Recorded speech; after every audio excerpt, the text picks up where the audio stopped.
We're calling this a continuation. Actually, we just hit the pause button last Wednesday morning at 9 o'clock and decided to do it all over again at 8:30 today. It's called Better Health with Trip Family Medicine. Bill Colley with you, of course, on News Radio 1310 KLIX and NewsRadio1310.com. But our guest this morning from Trip Family Medicine, Russell Singleton, of course, he's a physician assistant, was talking with us last week because we had two stories that were so topical: the earthquake in Italy and the flooding in Louisiana, which I guess is still a problem, and Florida's next in line. But we talked a little bit about sometimes in these situations, medical help is on the way, but medical help is going to have a difficult time getting there through the rubble or the water or whatever else might be out in front of you.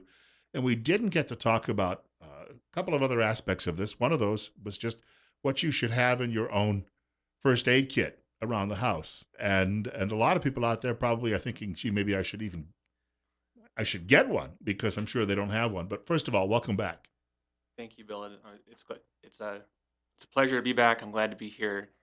And to continue our topic, I think it's relevant to discuss this even a week after the earthquake hit, because in the first 24 to 48 hours, there's a lot of media coverage, and everyone, changed as their Facebook profile picture to support whoever. But then, are we still paying attention a week after the fact? Are we still paying attention 2 weeks after the fact? I wanted to take just a couple of minutes to give our listeners a couple of ideas on how they could volunteer themselves and actually vote with their feet and put their money where their mouth is. So I've got a couple of websites here, a couple of ideas. First, give.salvationarmyusa.org is a great resource. Um, you could text LA for Louisiana, LA floods to 90999 to make a $10 donation to the Red Cross. There's an app. I know it's at least available for iOS. I don't know if it's available for Android or not, but it's called Volunteer Connection and helps put you um, together with these volunteer opportunities. You could donate directly to the Italian Red Cross or to the Red Crescent Society. So please don't just think about this and talk about it for a day or two. These people are still struggling. They're still trying to pull people out of the rubble. They're still trying to rescue people from floodwaters. So I think help is needed now as much as it ever was. We have a woman, she's a Facebook friend of mine, and she lives in the Buell area, and she's a military reservist, but she's apparently in Louisiana because I see her updates about where she's going and what she's seeing every day. And while it's not necessarily media finds another house fire to charge after, right? So it forgets these Hmm. things, but she's keeping it at least on the local level, at least on her Facebook page, front and center. And that's a good thing because obviously it fades from your day-to-day consciousness really fast. Yeah, and there's another organization that I found quite interesting the way they set this up. It's called Samaritan's Purse, and I'm sure you could just Google that. It's Billy Graham's organization, right? Is it really? I I believe actually so. I actually didn't know that. What attracted me to this though was their offer that in exchange for 3 days of physical work, labor, debris removal, they'll put up room and board basically. So you don't have to worry about the expense of surviving when you're there. Just get there. They'll put you to work and feed you and shelter you while you're there. I think that's an excellent proposition. If you had some time off, what a better way to spend a vacation, I think. Yeah, and you come home, you've seen part of the country, which is what a vacation is about, but you also have, I think, some personal fulfillment there too.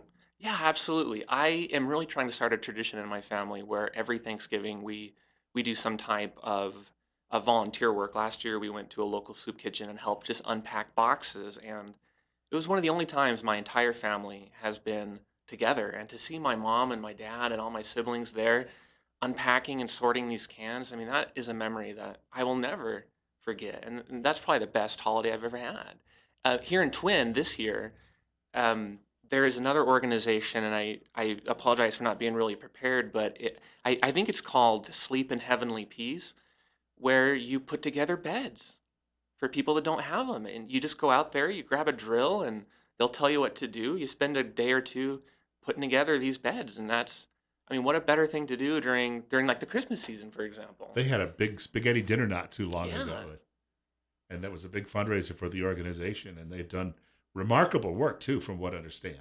Well, and that's something I want to talk about during our discussion today, Bill. We're probably coming up on a break sooner or later, but I've got 5 or 6 steps that I pulled from the National Center for Disaster Preparedness at Columbia University to try and help build a framework for folks to start to put together their own personal preparedness plan.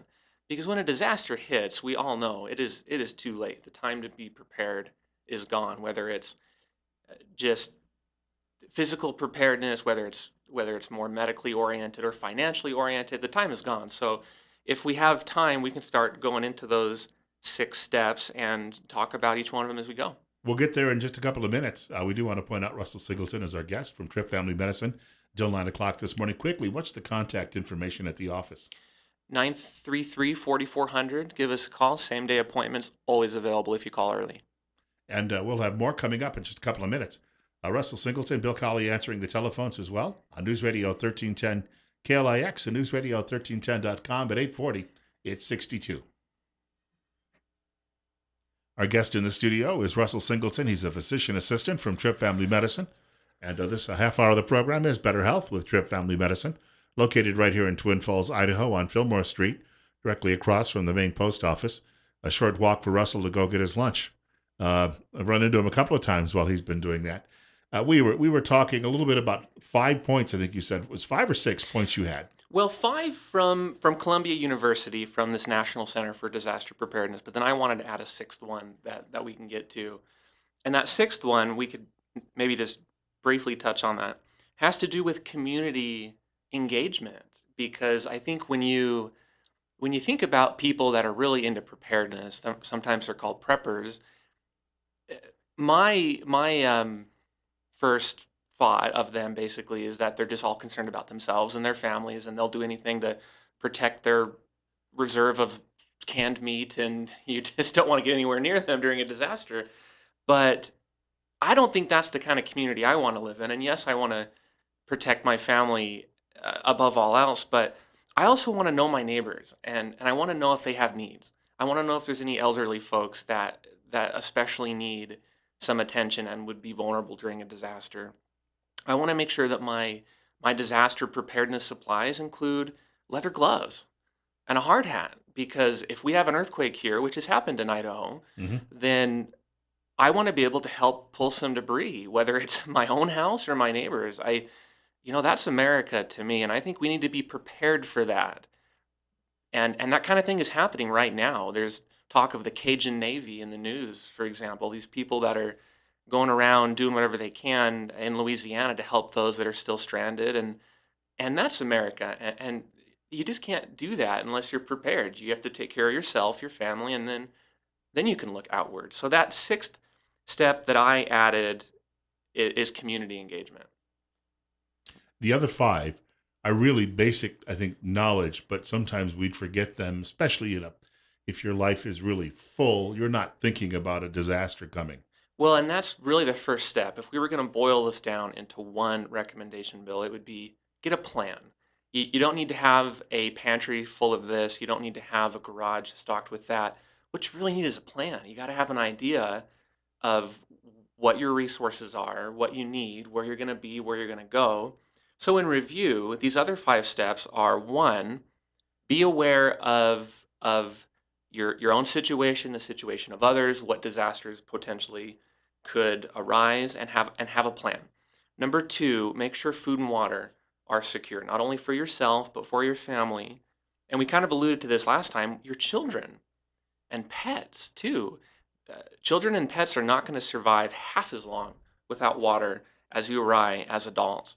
And that includes medications, for example. We often focus on food and water, and naturally so, but if you're a diabetic, do you have insulin? If you have high cholesterol, do you know what's going to happen if you stop that medicine? Have you had that conversation with your doctor? There are some medicines that you absolutely cannot and should not come off. If you're on a beta blocker like metoprolol or something of that nature for blood pressure or for heart attacks, if you come off of that, it's going to precipitate some pretty serious chest pain, and it may even precipitate a heart attack. If you're on seizure medication and you abruptly come off of that, you're going to have a seizure, and those are things to think about. Step number 3 is shelter, and hopefully we get a second to dive into that more. Step number 4 is communication. How are you going to communicate with your immediate family, your extended family? How are you going to receive information about your surroundings? And then the fifth one is financial readiness. A lot of the disasters I see in my own life, not so much in my medical practice, but just as an individual, are economic disasters. People lose their jobs, they get laid off, they're living paycheck to paycheck. All of a sudden, their income goes away, and they've got nothing. They don't have two nickels to rub together. And that is something that we need to be focusing on when we're preparing for disasters. Are we living beneath our means? Do we have savings? Is our debt either manageable or non-existent? And going back to the shelter point on all of this, uh, and that also goes, I think, ties in well with the pets too, because if you've got to go somewhere, most shelters aren't going to take cats or dogs. Yeah, absolutely. And what about if your family is scattered? I mean, think during the day, like right now, where is your family? You may be at work, your spouse may be at work, maybe they're at home, maybe you have some kids at home, maybe you have some kids at school. If a disaster hit right now, are you going to stay or are you going to go? If your home was compromised, do you have a rendezvous point? Do your kids know where to go if they can't go home? This is a good example of just how having a basic plan can be so much more valuable than all of the ammunition and water and spam in the world. Mentioning the pets, I had a friend, I think it was in the 90s. He was the group of police officers who volunteered, and they went to South Carolina after a terrible hurricane. And he spent 2 weeks down there, and he said he was giving a presentation to us one night at a local firehouse about preparedness. And he said the one thing that really struck him in the 2 weeks, he said, beside the devastation, he didn't see one living dog in 2 weeks. And that's because people either couldn't take them along, and the dogs all ended up dying or drowning. Any number of things happened to them. Yeah, we talk about food and water requirements for people. I would ask you or ask our listeners, do you even know how much water you use in a day or how much water you would need to survive? I think a rough estimate is about a gallon per person per day.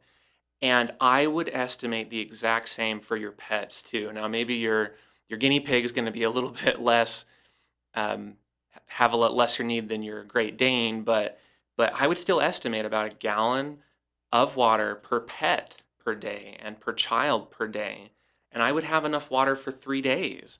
So think you've got, let's just say you have 5 people in your family, including pets. That's 5 gallons of water times 3 days, 15 gallons. How are you going to store 15 gallons? Are you aware of how to sanitize that properly? Twin Falls city water has a fair amount of chlorine already in it. Last time I checked, Twin Falls city water is about 38, 40 parts per million, which is just under the lower limit of recommended water preservation at 50 parts per million. So I would think you're doing a pretty good job if you're storing just Twin Falls city water, but still add a couple of extra drops of bleach to that. Typically, it's 16 drops per gallon, but that would probably push you a lot further over that 50. You can get up to 100 parts per million and do okay. And if it tastes too bad, you can let it sit out. You can aerate it by pouring it back and forth. But you should be rotating this water every 6 months anyways. A lot of people save those 2 liter bottles, and I know they do the purification that way with a couple of drops in there, and then they just put them on a shelf, and they will be good for a few months. Yeah, why not? I have some of those big 7 gallon camping uh, jugs, I guess, or coolers. They're BPA free. We actually bought a couple of 55-gallon drums made out of the same material, plastic.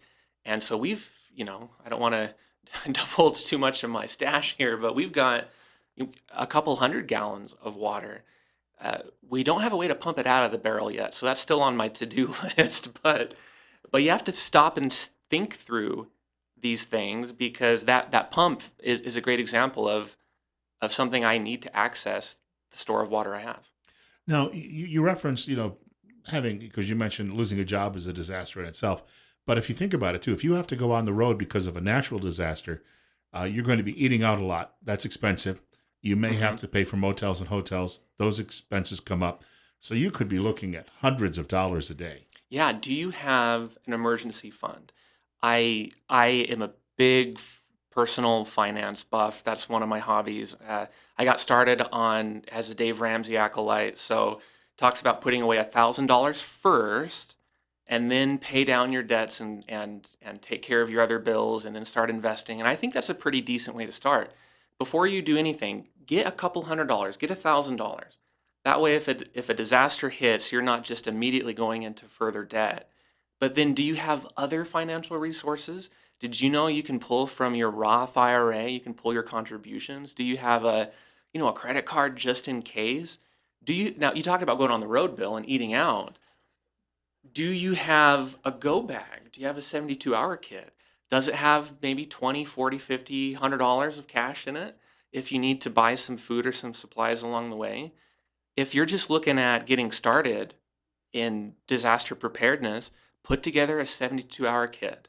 It's a 3-day supply of food and water. Uh, Money is important. Having a copy of all your personal documents, insurance policies, identification, that sort of thing. That would be a great start. A lot of people just, it could be something simple when it comes to like peanut butter and crackers too, with Yeah. with some water to wash them down with. For a couple of days, you can survive that way. Yeah, and for $20, you can buy what's called a life straw. It's a 9-inch long tube, about an inch in diameter. For 20 bucks, that thing will filter 1,000 liters of water. It'll filter out 99.99% of the big stuff, of the bacteria, the parasites. It will not, however, filter out the smaller viruses, because when you're looking at filters, you're looking at the size of the pores, which we measure in microns, and this only goes down, the life straw goes down to zero point 0.2 microns, which is awesome, but not the best you can do. Got about 3 minutes left. I don't know if there was anything else you wanted to touch upon, but I was also thinking. I hear Ron Paul advertising this kit you can buy to freeze dry food, and saying that he's doing that with his family just in case there would be an emergency. Then you don't have to worry about running out of freezer space. My wife um, and I had this conversation too. I didn't know you could do that on a home scale, and so that I'm gonna have to look into that. I think that's really interesting. But there are two other things, Bill, in our last couple of minutes. That first step that we didn't get to expound on is being aware of your situation, what types of disasters you can face. There's two things I'd recommend everyone do today.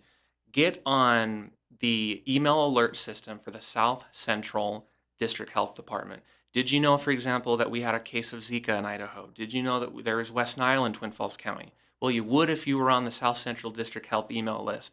Then the last thing, as far as being aware and being prepared, sign up for the CIRCOM CAN alert system, the Citizen Alert or network, I think. Just Google CIRCOM, SARCOMM. I think it stands for Southern Idaho Regional Communication or something. And they've got an email text alert system too that can keep you up to date. I had actually an alert app on my last phone, and I have not downloaded it since that phone fried. I got a new one, but I would be able to get alerts on weather and all sorts of things that were happening. And in the middle of the night, I could hear it even going off because even the phone was in another room, but it was loud enough that it catches your attention. And that's in a disaster when some of these tornadoes hit places, or even earthquakes. If it's the middle of the night, there's no warning for a lot of people. If you had something to to give you an alert like that, and you knew you maybe had even 5 minutes, that could be a lifesaver. Yeah, and you bring up a good point with the cell phone. We all rely so heavily on that cell phone. What if it died and you don't have your contact numbers anymore? Like, I mean, who knows their grandma's phone number anymore without looking at their cell phone? So, do you have hard copies? Do you have a backup cell phone battery? For $5, you can get a little cell phone backup battery. And as far as alerts, in our little home preparedness supply, we have a hand crank radio. It's got a flashlight on it too, but we've got the ability to get weather reports and essential news broadcasts, and it's battery free because you just crank the thing. It's not expensive either. I've looked. Some of those are as cheap as $9, Yeah, I think ours was probably under 20. and a great thing to have. They're very popular in the third world, where people don't have an electrical supply always at the ready, but they can crank the radio and they can have every if you've got to go over and do it every 30 minutes, it's fine, but you've got radio all day long that way. Yeah, and my next investment I'm thinking is going to be some type of power source because that's where our personal family preparedness is lacking. We don't have a generator. I'm really interested in solar generators because I mean, fuel is another resource that you have to prepare for. So I'm not super excited about gasoline generators, but right now I don't think the technology is there to really support an effective, powerful solar generator. So that's something I'm looking into. But fuel, we didn't get a chance to talk about that. Can you cook? Can you boil water? Things that we'll all have to. Sterno is a great Yeah. invention still. Mm-hmm. People could keep that in mind. We want to say thank you, and I don't know when you'll be back in the rotation, but we have a lot to talk about, I'm sure, the next time we see you. Thanks, Bill. Thanks all our listeners too. Want to thank you for coming by this morning. And of course, we're listening to News Radio 1310 KLIX and newsradio1310.com. I made a visit to the fair yesterday as preparations are going on for tomorrow's opening. In the next segment of the show, I'll share some of the conversations I had with some of the people in the exhibit halls. That's on the way in just a few minutes.